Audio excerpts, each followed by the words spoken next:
ಪ್ರೀತಿಪೂರ್ವಕ ನಮಸ್ಕಾರಗಳು.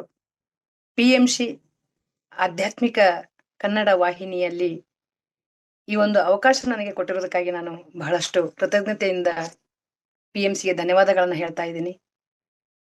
ಈ ಒಂದು ಪರಿವರ್ತನೆ ಈ ಒಂದು ವಿಷಯದಲ್ಲಿ ನನಗೆ ಸ್ವಯಂ ಪರಿವರ್ತನೆಯಲ್ಲಿ ನನಗೆ ಇವತ್ತು ಬಂದಿರುವ ವಿಷಯ ಬ್ರೇಕ್ ದ ರುಟೀನ್.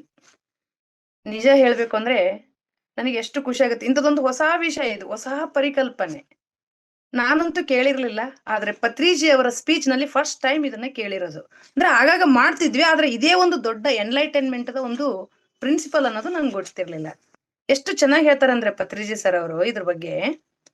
ಇದನ್ನ ಪ್ರಾಯೋಗಿಕವಾಗಿ ನಾವು ಸ್ವತಃ ಮಾಡಿದಾಗ ನೀವು ಅದ್ರದ್ದು ಇನ್ನೂ ಸಂತೋಷ ಆನಂದವನ್ನ ಅನುಭವಿಸಬಹುದು. ಏನು ಬ್ರೇಕ್ ದ ರುಟೀನ್ ಅಂದ್ರೆ ಏನು ಅಂದ್ರೆ, ನೀವು ನೋಡ್ರಿ, ದಿನಾಲು ಒಂದೇ ಮಾಡೋದು, ಏಕತಾನತೆಯನ್ನ ಮುರಿಯುವುದಿದೆ. ಒಂದೇ ತರ ಇರೋದು, ಮಾಡಿದ್ದೇ ಮಾಡೋದನ್ನ ಬಿಟ್ಟು ಹೊಸದನ್ನ ಮಾಡೋದು. ಏನ್ ಮಾಡ್ಬೇಕು ಹೊಸದನ್ನ? ಅವ್ರು ಹೇಳ್ತಾರೆ ಇದೊಂದು ಅದ್ಭುತ ಎನ್ಲೈಟನ್ಮೆಂಟ್ ಪ್ರಿನ್ಸಿಪಲ್ ಅಂತೇಳಿ. ಅಂದ್ರೆ ಒಬ್ಬ ಜ್ಞಾನೋದಯ ಹೊಂದಿದ ವ್ಯಕ್ತಿ ಒಂದನ್ನೇ ಮಾಡಿದ್ದನ್ನೇ ಮಾಡ್ತಾ ಹೋದ್ರೆ ನಮ್ಮ ಮೆದುಳಿನ ಸೆಲ್ಸ್ ಕೂಡ ಆಕ್ಟಿವ್ ಆಗೋದಿಲ್ವಂತೆ. ಅದು ಒಂದೇ ತರದ ಒಂದು ಕೆಲಸಗಳನ್ನ ಮಾಡೋದ್ರಿಂದ ಪ್ರತಿಯೊಂದರಲ್ಲೂ ಹೊಸತನ ಬರಬೇಕು. ಏನದು? ಯಾವ್ದ್ರಲ್ಲಿ ಯಾವ ತರ ಹೊಸತನ ಯಾಕೆ ಬೇಕು? ಅವರು ಸಣ್ಣ ಸಣ್ಣ ವಿಷಯಗಳನ್ನ ಕೂಡ ಎಷ್ಟು ಚೆನ್ನಾಗಿ ಹೇಳ್ತಾರೆ ಪತ್ರಿಜಿ ಸರ್ ಅವರು. ಆದ್ರಿಂದ ಬ್ರೇಕ್ ದ ರೂಟೀನ್ ಅನ್ನೋದು ಸುಮಾರು ಜನ ಪಾಶ್ಚಾತ್ಯ ಆಧ್ಯಾತ್ಮಿಕ ಚಿಂತಕರು ತಾವು ಸ್ವತಃ ಅಳವಡಿಸಿಕೊಂಡು ಇದನ್ನು ಎಲ್ಲಾ ಧ್ಯಾನಿಗಳು ಕೂಡ, ಪ್ರತಿಯೊಬ್ಬ ವ್ಯಕ್ತಿ ಕೂಡ, ನಾವು ಕೇವಲ ಮೆಡಿಟೇಟರ್ಸ್ ಮಾತ್ರ ಅಲ್ಲದೆ ಪ್ರತಿಯೊಬ್ರು ತಮ್ಮ ಜೀವನದಲ್ಲಿ ಅಳವಡಿಸ್ಕೋಬೇಕು. ಯಾಕೆ? ಏಕತಾನತೆಯಿಂದ ಹೊರಗೆ ಬರ್ತೀವಿ. ಹೊಸತನ, ಹೊಸ ಚುರುಕು ನಮ್ಮಲ್ಲಿ, ಹೊಸ ಸಂತೋಷ, ಹೊಸ ಆನಂದ, ಸಂಭ್ರಮ ನಮ್ಮಲ್ಲಿ ಮನೆ ಮಾಡ್ತದೆ. ಇದರಲ್ಲಿ ಸಮಯದ ಸದುಪಯೋಗ ಆಗುತ್ತೆ. ನಮ್ಮಲ್ಲಿ ಹೊಸ ಚೇತರಿಕೆ, ಏನೋ ಖುಷಿ, ಅಭ್ಯಾಸದಲ್ಲಿ ಬದಲಾವಣೆಗಳನ್ನ ಮಾಡ್ಕೋಬೇಕು. ದಿನಾಲು ಒಂದೇ ಸಮಯಕ್ಕೆ ಹೇಳ್ತಾ ಇದ್ರೆ ಸ್ವಲ್ಪ ಇನ್ನೂ ಬೇಗ ಹೇಳೋದು, ಒಂದು ದಿನ ಲೇಟ್ ಆಗಿ ಹೇಳೋದು. ನಿಜವಾಗ್ಲು ಇದನ್ನ ಅನುಭವಿಸ್ಬೇಕು ಅಂತ ಸರ್ ಒಂದು ಸರಳವಾದ ಪತ್ರಿ ಸರ್ ಒಂದ್ ಹೇಳಿದ್ರು. ಯಾವಾಗ್ಲೂ ಮಳೆ ಅಂದ ತಕ್ಷಣ ನಾವೇನ್ ಮಾಡ್ತೀವಿ? ಛತ್ರಿ ಹಿಡ್ಕೊಂಡು ಹೋಗ್ತೀವಿ. ಒಂದು ದಿನ ಛತ್ರಿ ಬಿಟ್ಟು ಹೋಗ್ರಿ, ಒಂದು ದಿನ ಛತ್ರಿ ಬಿಟ್ಟು ಮಳೆಯಲ್ಲಿ ಹಾಗೆ ಹೋಗಿ ಅದನ್ನ ನೋಡ್ರಿ, ಸುಮ್ನೆ ಅನುಭವಿಸ್ರಿ ಅದನ್ನ, ಹೇಗಿರ್ತದೆ ಅದನ್ನ. ಪ್ರಾಮಾಣಿಕವಾಗಿ ಹೇಳ್ತೀನಿ, ನನ್ನ ಜೀವನದಲ್ಲಿ ನಾನು ಇದನ್ನ ಅಳವಡಿಸ್ಕೊಂಡಿರೋದು ಫಸ್ಟ್ ಅದನ್ನೇ ಹೇಳ್ತೀನಿ. ನಾನೊಂದು NSS ಕ್ಯಾಂಪಿಗೆ ಹೋಗಿದ್ದೆ ನಮ್ಮ ಕಾಲೇಜಿಂದು.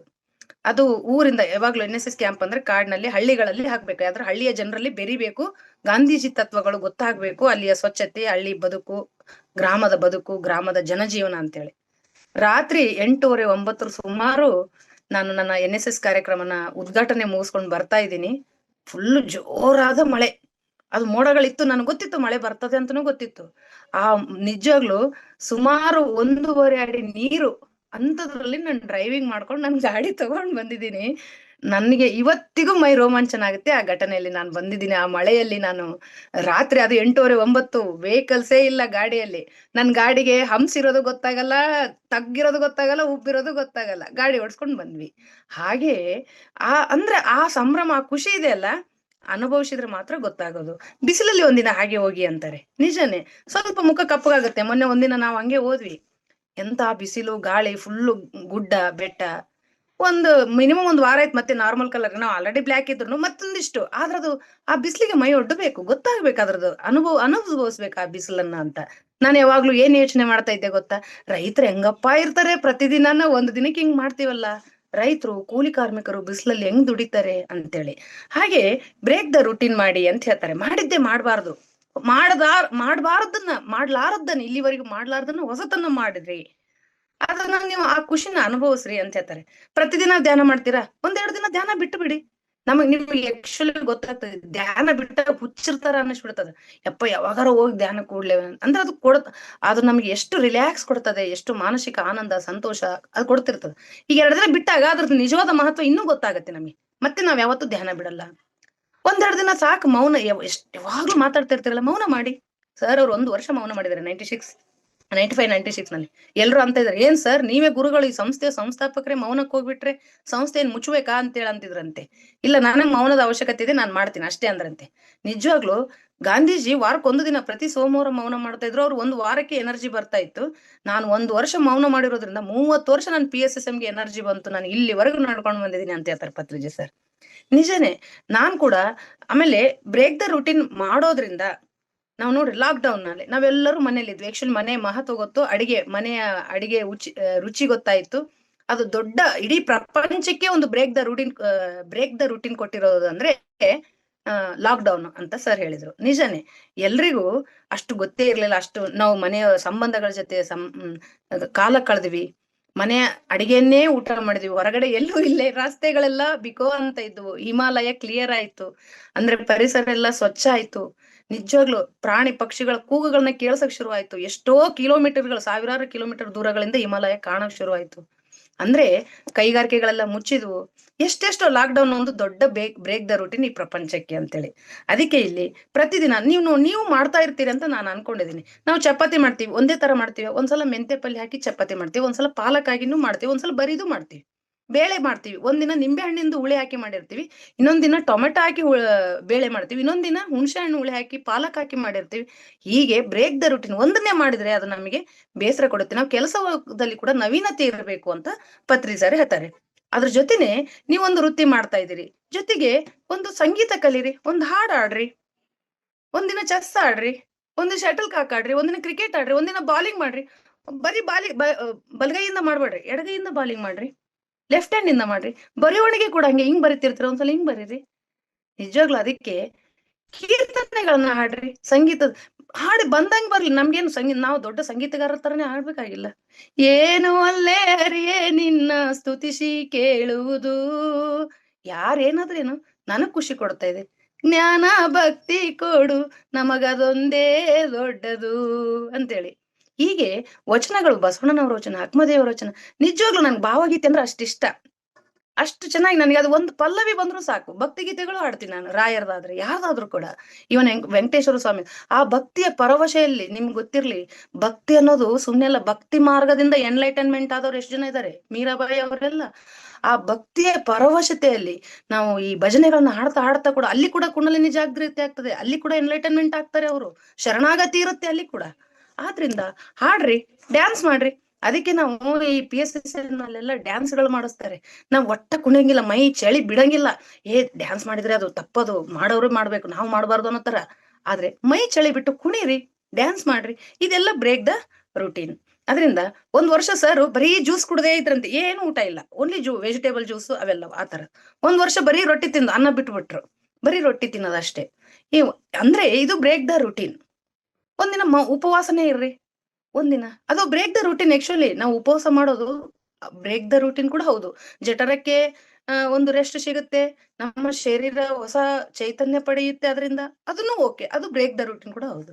ಈ ತಿರುಪತಿಗೆ ಹೋಗಿ ತಲೆ ಬೋಳಸ್ಕೊತಾರಲ್ಲ ಸರ್, ಹೇಳ್ತಾರೆ ಅದು ಬ್ರೇಕ್ ದ ರೂಟೀನ್. ಅದು ನಿನ್ ಕೂದ್ಲಿಂದ ವೆಂಕಟೇಶ್ವರನಿಗೆ ಏನು ಲಾಭ ಇಲ್ಲ, ಆದ್ರೆ ನಿನಗೆ ಬ್ರೇಕ್ ದ ರೂಟೀನ್.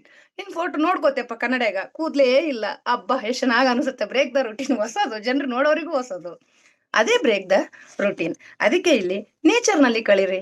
ಯಾವಾಗ್ಲೂ ಮನೆಯಲ್ಲೇ ಕೂತಿರ್ತೀರಿ, ನೇಚರ್ ನಲ್ಲಿ ಒಂದ್ ತಾಸು ಕಳೀರಿ. ಎಷ್ಟು ಚೇಂಜಸ್. ಅದಕ್ಕೆ ಭಾನುವಾರ ಹೋಗಿ ಸುಮ್ನೆ ನದಿಯಾಗ ಕಾಲ್ ಬಿಟ್ಕೊಂಡು ಕೂಡೋದಪ್ಪ, ತುಂಗಭದ್ರ ಇಲ್ಲೇ ಬಗ್ಲಾಗ ಅದಾಳ, ಸುಮ್ನೆ ಗದ್ದೆಗೆ ಹೋಗಿ ಕೂಡೋದು. ಅದೇನ್ ಟೈಮ್ ವೇಸ್ಟ್ ಅಂತಲ್ಲ, ಬ್ರೇಕ್ ದ ರೂಟೀನ್ ಅಷ್ಟೇ. ಈ ತೀರ್ಥಯಾತ್ರೆ ಮಾಡ್ತಾರಲ್ಲ, ಅದು ಕೂಡ ಅಷ್ಟೇ. ಹೊಸ ಹೊಸ ಸ್ಥಳಗಳಿಗೆ, ಹೊಸ ಹೊಸ ಜನರ ಭೇಟಿ ಆಗ್ತೀವಿ, ಹೊಸ ಹೊಸ ರೀತಿಯ ಊಟ ಮಾಡ್ತೀವಿ, ಅದು ಬ್ರೇಕ್ ದ ರೂಟೀನೇ. ನಾವು ಟೂರ್ ಮಾಡೋದೆಲ್ಲನು ಬ್ರೇಕ್ ದ ರೂಟೀನ್. ಅದಕ್ಕೆ ಪ್ರತಿ ಸಲನು ಹೊಸ ಹೊಸ ಸಂಭ್ರಮ ಪಡಬೇಕು ಅಂದ್ರೆ ನಾವು ಅದಕ್ಕೆ ಒಂದು ತೆಲುಗುದಲ್ಲಿ ಮಾತಿದೆ ಆಕ್ಚುಲಿ, ಪತ್ರ ಸರ್ ಅದು ಪದೇ ಪದೇ ಹೇಳ್ತಾರೆ, ಏನು ಕೊತ್ತೊಕ ವಿಂತ ಪಾತೊಕ ರೋತ ಅಂತೇಳಿ. ಅಂದ್ರೆ ಹೊಸದು ಸಂಭ್ರಮವನ್ನ ಕೊಡ್ತದೆ, ಹಳೇದು ಅಷ್ಟೇ ಅಸಹ್ಯ, ಅದನ್ನ ಬಿಟ್ಟು ಬಿಡೋಣ, ಪದೇ ಪದೇ ಅದ್ರೊಳಗೆ ಯಾಕಿರ್ತೀರಿ ಅಂತೇಳಿ.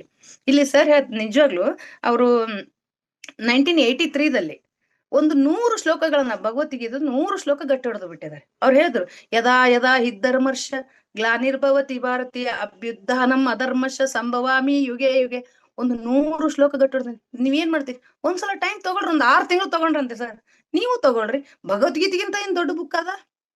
ಒಂದು 100 ಶ್ಲೋಕ, ಒಂದು 50 ಶ್ಲೋಕ, ಲಾಸ್ಟ್ ಒಂದು 10 ಶ್ಲೋಕ, 10 ಶ್ಲೋಕ ಆದ್ರೂ ಮಾಡಿ. ನಾನಂತೂ 4-5 ಬರ್ತಾವ ಅಷ್ಟೇ ನನಗೆ. ಆದ್ರಿಂದ ನಾನು ಕಲಿಬೇಕಾಗಿರೋದು ಬಹಳ ಇದೆ. ಆದ್ರಿಂದ ಆಮೇಲೆ ಪುಸ್ತಕ ಓದ್ತಾ ಇರ್ತೀರಿ. ಭಗವದ್ಗೀತೆ ಓದಿದ್ರೆ ಮತ್ತೆ ಭಗವದ್ಗೀತೆನ ಓದ್ಬೇಡ್ರಿ, ಬಿಟ್ಟು ಬಿಡ್ರಿ. ಬೇರೆ ಓದ್ರಿ, ಉಪನಿಷತ್ ಓದ್ರಿ, ವೇದಗಳು ಓದ್ರಿ, ಕುರಾನ್ ಓದ್ರಿ, ಬೈಬಲ್ ಓದ್ರಿ, ಟಿಬೆಟಿಯನ್ ಪುಸ್ತಕ ಓದ್ರಿ, ಬೇರೆ ಬೇರೆಯವ್ರ ಬುಕ್ ಓದ್ರಿ. ನನಗಂತೂ ರಿಯಲ್ಲಿ ನಾನು ಬಹಳ ಬುಕ್ಸ್ ಓದ್ತಾ ಇರ್ತೀನಿ. ಒಂದೊಂದ್ಸಲ ಆ ಏಕಕಾಲದಲ್ಲಿ 2 ಬುಕ್, ಅದೊಂದ್ 4 ಪೇಜ್ ಇದೊಂದ್ 4 ಪೇಜ್ನು ಓದ್ತಾ ಇದೀನಿ ಅಂತ ಸರ್ ಆಯ್ತು. ನಾನ್ ಕೂಡ ಏನೋ ಅದು ಸಾಕಾಯ್ತು, ಪೆರಾರೆ ಮಾರಿದ ಫಕೀರ ಹಿಡ್ಕೊಂಡೆ. ಒಂದಷ್ಟು ದಿನ ಮುಂದೋಯ್ತು. ಮತ್ತೆ ಅವ್ರದೇ ಇನ್ನೊಂದು ಬುಕ್ ಇತ್ತು, ಕುಟುಂಬ ವಿವೇಕ್ ಅಂತೇಳಿ, ಅದೊಂದ್ 4 ಪುಟಗಳನ್ನ ಓದಿದೆ. ನನಗೆ ಏನಂತ ಗೊತ್ತಾಯ್ತು, ಅದು ಟೋಟಲ್ ಏನಾದ ಕಾನ್ಸೆಪ್ಟ್ ಅನ್ನೋದು ಗೊತ್ತಾಯ್ತು ನನಗೆ. ಸೊ ಆಗಾಗ ಈಗ ನಾನು ಅದು ಜೆಮಿನಿ ಆ್ಯಪ್ ಯೂಸ್ ಮಾಡ್ತಾ ಇದ್ದೇನಲ್ಲ, ಜೆಮಿನಿ AI, ಅಲ್ಲಿ ಕೂಡ ಪುಸ್ತಕದ ಸಾರಾಂಶಗಳನ್ನ ಕೊಡು ಜೆಮಿನಿ ಅಂತ ಹೇಳ್ತೀನಿ. ಋಗ್ವೇದದ ಸಾರ ಏನಿದೆ ಜೆಮಿನಿ ಕೊಡು. ಆಯ್ತು, ಅದರಲ್ಲಿ ನಮ್ಗೆ ಎಷ್ಟೋ ಶಾರ್ಟ್ ಸಾರಾಂಶವನ್ನ ಸ್ವಲ್ಪ ಸ್ವಲ್ಪ ಮಟ್ಟಿಗೆ ಕೊಡ್ತದೆ. ಕೊನೆ ಪಕ್ಷ ನನಗೆ ಗಾಂಧೀಜಿಯವ್ರ ಮೇಲೆ ಪ್ರಭಾವ ಬೀರಿದ ಒಂದು ಬುಕ್ ಇದ್ದು, ಅನ್ ಟು ದಿ ಲಾಸ್ಟ್ ಅಂತೇಳಿ, ಜಾನ್ ರಶ್ಕಿನ್ ಅವ್ರದ್ದು. ಅದಕ್ಕೆ ಯಾವಾಗ್ಲೂ ಏನಿದೆ ಅದ್ರಲ್ಲಿ ನೋಡ್ಬೇಕು ಅನ್ನೋದಿತ್ತು. ಸುಮ್ನೆ ಅದ್ರದ್ದು ಏನಾದ ಥೀಮ್, ಅದ್ರ ಮುಖ್ಯ ಬೋಧನೆ ಏನಾದ ಕೊಡು ಅಂತಂದೆ. ಕೊಟ್ಟು ಓದಿದೆ. ಅಂದ್ರೆ ನಾನು ಹೊಸ ಹೊಸ ಪುಸ್ತಕಗಳನ್ನ, ಇಡೀ ಪುಸ್ತಕ ಓದುವಷ್ಟು ನಂಗೆ ಸಮಯ ಇಲ್ವಾ, ಆಡಿಯೋ ಬುಕ್ ಕೇಳ್ಬೋದು ನಾವು ಆರಾಮು, ಬುಕ್ಸ್ ಸಿಗ್ತವೆ. ಅದಕ್ಕೆ ಬ್ರೇಕ್ ದ ರುಟೀನ್. ಒಟ್ಟಾರೆ ಹೊಸ ಹೊಸದನ್ನ ಮಾಡ್ರಿ, ಡ್ಯಾನ್ಸ್ ಕಲೀರಿ. ಅದಕ್ಕೆ ಗುರ್ಜಿ ಎಫ್ ಅಂತೇಳಿ ಒಬ್ಬ ಮಹಾನ್ ಫಿಲಾಸಫರ್, ಅವನ್ ಏನ್ ಮಾಡ್ತಿದ್ನಂತೆ, ಎಲ್ಲರಿಗೂ ಮೀಟಿಂಗ್ ಕರೆದು ಬಿಡ್ತಿದ್ನಂತೆ. ಕರೆದು ಇವತ್ ಮೀಟಿಂಗ್ ಕ್ಯಾನ್ಸಲ್ ಅಂದ್ಬಿಡ್ತಿದ್ನಂತೆ. ಎಲ್ಲರೂ ಬಂದ್ಬಿಡ್ತಿದ್ರು ಕಷ್ಟಪಟ್ಟು ಟೈಮ್ ಮಾಡ್ಕೊಂಡು, ಅವ್ರ ಕೆಲಸಗಳನ್ನೆಲ್ಲ ಬಿಟ್ಟು ಮೀಟಿಂಗ್ ಕರೆದಾಗ ಮೀಟಿಂಗ್ ಕ್ಯಾನ್ಸಲ್. ಅವರೆಲ್ಲ ಬೈಕೊಂಡು ಹೋಗ್ತಿದ್ರಂತೆ. ಆದ್ರೆ ಅವ್ನ್ ಮಾಡಿರೋದೇನಂದ್ರೆ ಬ್ರೇಕ್ ದ ರೂಟೀನ್. ಅದು ಎಂತ ಪ್ರಿನ್ಸಿಪಲ್, ಆದ್ರೆ ಇವ್ರಿಗೆ ಗೊತ್ತಾಗಲ್ಲ ಅದು. ಅಂದ್ರೆ ಎಲ್ಲರ ಇನ್ನು ನಾಳೆ ನನಗೆ ಯಾರಾದ್ರೂ ಅಪಾಯಿಂಟ್ಮೆಂಟ್ ಕೇಳಿದ್ರೆ, ನಾಳೆ ಬೆಳಿಗ್ಗೆ 6 ಗಂಟೆಗೆ ಬಾ ಅಂದ್ರೆ, ಅವನು ಬೆಳಗ್ಗೆ ಎದ್ದು 6 ಕಿಲೋಮೀಟರ್ ನಡ್ಕೊಂಡು ಗುರುಜಿಎಫ್ನ ಭೇಟಿ ಆಗಕಂದ್ ಬರ್ತಿದ್ರಂತೆ. ಇಲ್ಲ ನಾನ್ ಭೇಟಿ ಆಗಲ್ಲ, ನಾನು ಮಲ್ಕೊಂಡ್ ಬಿಟ್ಟಿನ ಅಂತ ಹೇಳಿ ಕಳಿಸಿ ಅಂದ್ಬಿಡ್ತಿದ್ರಂತೆ. ಅಂದ್ರೆ ಇನ್ನ ನಾವ್ ಹೇಳಿದ ಟೈಮಿಗೆ ಇದು ಕೂಡ ಬ್ರೇಕ್ ದ ರೂಟೀನ್ ಅಂತ ಹೇಳ್ತಾ ಇರ್ಲಿ ಸರ್. ಅಂದ್ರೆ ಆಮೇಲೆ ವಿಶೇಷವಾಗಿ ಜೋಕರ್ಗಳು, ಅವ್ರು ಯಾವಾಗ್ಲೂ ಬ್ರೇಕ್ ದ ರೂಟೀನ್ ಅಲ್ಲಿ ಇರ್ತಾರೆ. ನೀವು ಉದಾಹರಣೆ ಚಾರ್ಲಿ ಚಾಪ್ಲಿನ್ ನೋಡ್ರಿ, ಅವನು ನಮ್ಮಂಗ ಸೀದಾ ನಡೆಯಂಗಿಲ್ಲ, ಅವನು ಅಡ್ಡ ನಡಿತಾನೆ. ಎಲ್ರಿಗೂ ನಗು ತರ್ಸೋದು, ಎಲ್ರಿಗೂ ಖುಷಿ. ನೀವು ಫಿಲ್ಮ್ಗಳಲ್ಲಿ ನೋಡ್ರಿ, ಜೋಕರ್ಸ್ ಕಾಮಿಡಿಯನ್ ಬಂದ್ರೆ ಬಹಳ ಖುಷಿ. ಯಾಕಂದ್ರೆ ಅವರು ಹೊಸ ಹೊಸದನ್ನ ಜೋಡಿಸಿ ಏನೋ ಜನರನ್ನ ನಗಿಸ್ತಾರ. ನೀವು ಮೋಸ್ಟ್ಲಿ ನೀವು ನೋಡಿರೋ, ನಾನಂತೂ ಸರ್ಕಸ್ ನೋಡಿದೀನಿ, ಸುಮಾರು ಸರ್ಕಸ್ಗಳು. ಸರ್ಕಸ್ ನಲ್ಲಿ ಜೋಕರ್ ಬಂದ್ರೆ ಅಷ್ಟು ಖುಷಿ, ಅವ್ನ್ ಏನೇನೋ ಮಾಡ್ತಾನೆ, ಎಷ್ಟು ಮಗುವಿನ ತರ. ನನ್ಗೆ ಒಂದ್ ಮೂವಿ ಬಹಳ ಇಷ್ಟ, ಕಮಲ್ ಹಾಸನ್ ಬಹಳ ಇಷ್ಟ. ಅದು ಎಷ್ಟು ಸಲ ನೋಡಿದ್ರು ಖುಷಿ ಕೊಡುತ್ತೆ. ಯಾವ್ದಂದ್ರೆ ಮೂವಿ, ಅದು ರಮೇಶ್ ಇದಾನೆ ನೋಡಿ, ಹ್ಮ್ ಹೆಸರು ಬರ್ತಾ ಇಲ್ಲ ಈ ಕ್ಷಣಕ್ಕೆ ನನಗೆ. ಆ ರಾಮಬಾಮ ಶ್ಯಾಮ. ಓಕೆ. ರಾಮಬಾಮ ಶ್ಯಾಮ ನಾನು ಎಷ್ಟು ಸಲ ನೋಡಿದೀನಿ ನಾವು ಈ ಮೂವಿ. ಅವನು ಎಷ್ಟು ನ್ಯಾಚುರಲ್ ಮಾಡ್ತಾನೆ. ಮುಂದೆ ಮುಂದೆ ಅವನಿಗೆ ಪದೇ ಪದೇ ಮರ್ತೋಗ್ತಾ ಇರ್ತದೆ, ಪದೇ ಪದೇ ಮರ್ತೋಗ್ತಿರ್ತದೆ. ಅವನು ನಿಜಾಗ್ಲೂ ನನಗೆ ಮತ್ ಬೇರೆ ಸ್ಟೋರಿ ಫಿಲ್ಮ್ ಪ್ರಾಮಾಣಿಕವಾಗಿ ಹೇಳ್ತೀನಿ, ನನಗೆ 2ನೇ ಸಲ ನೋಡಕ್ಕೆ ಆಗಲ್ಲ ಆ ಮೂವಿನ, ನನಗೆ ಇಷ್ಟ ಆಗಲ್ಲ. ಆದ್ರೆ ರಾಮಬಾಮ ಶ್ಯಾಮ ಎಷ್ಟೆಲ್ಲ ನೋಡಿದ್ರೆ ಮತ್ತೆ ಮುಂದೆ ಕುಂತು ನೋಡ್ತೀನಿ, ಮತ್ತೆ ಕೂಡ ನಗ್ತೀನಿ ನಾನು. ಅಂದ್ರೆ ಆತರ ಇರುತ್ತೆ. ಅದಕ್ಕೆ ನೀವು ಬ್ರೇಕ್ ದ ರೂಟೀನ್ ಮಾಡ್ರಿ ಅಂತ ಸರ್ ಹೇಳ್ತಾರೆ. ನಾನ್ ಕೂಡ ಮೊನ್ನೆ 3 ಫಿಲ್ಮ್ ನೋಡಿದೆ.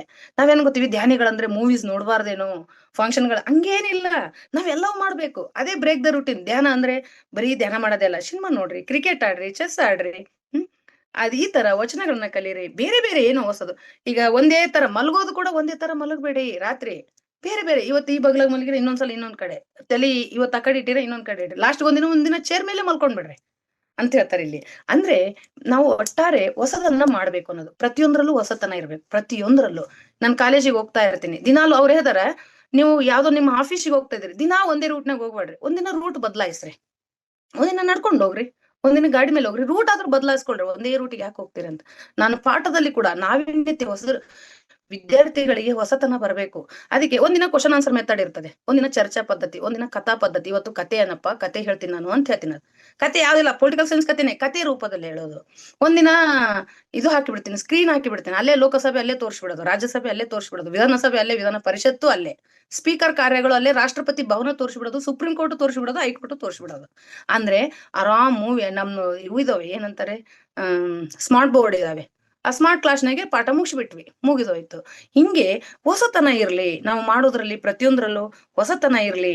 ನೀವು ಒಂದೇ ಪುಸ್ತಕ ಅಲ್ಲ, ಲಾವೋಸೆದ್ ಓದ್ರಿ, ಕನ್ಫ್ಯೂಷಸ್ ಓದ್ರಿ, ಬೇರೆ ಬೇರೆ ಪುಸ್ತಕಗಳನ್ನ ಓದ್ರಿ.